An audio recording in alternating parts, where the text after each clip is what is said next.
मेरा नाम रिम्पी भट्ट है और उत्तराखंड रुद्रप्रयाग डिस्ट्रिक्ट ऊखीमठ की रहने वाली हूँ और पिछले 4 साल से इस अभियान की विद्यार्थी हूँ।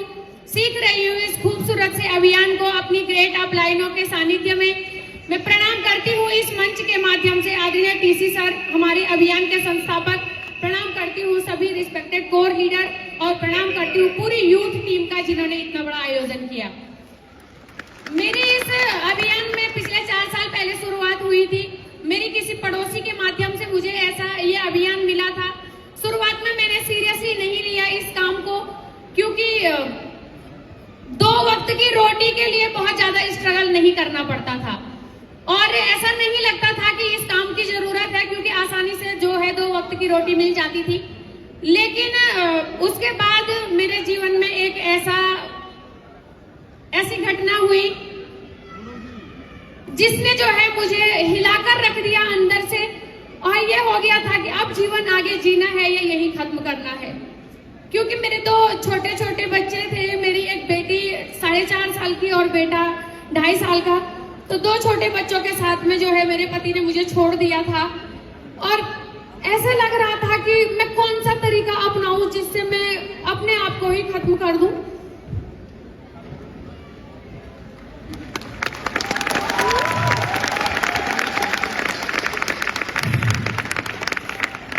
बहुत बार मैंने कई कोशिशें की आत्महत्या करने की, लेकिन जो मेरे 2 छोटे बच्चे थे उनका चेहरा देख के मैं ये कदम नहीं उठा सकती थी।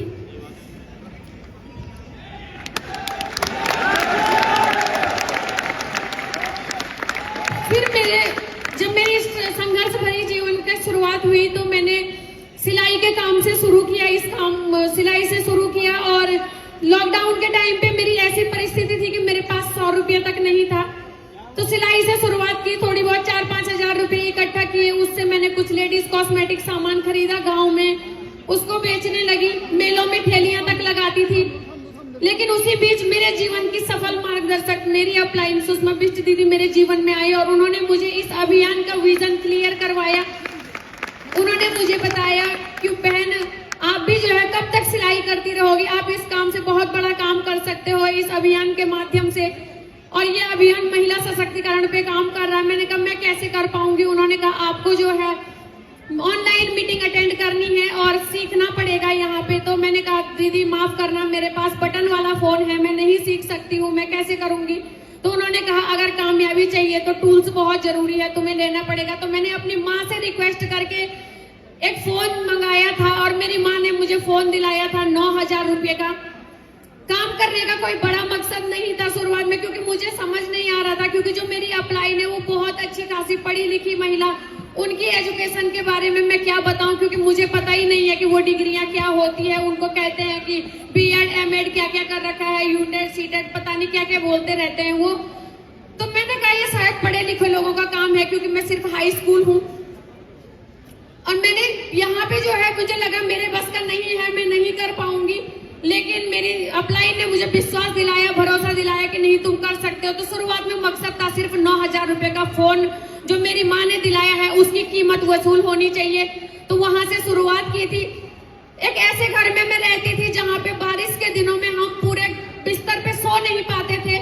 तीनों, हम मेरे 2 बच्चे और मैं, हम तीनों 3 बेड के कोने पकड़ के सो जाते, क्योंकि बीच बिस्तर में पानी टपकता था और नीचे जो है बर्तन रखने पड़ते थे।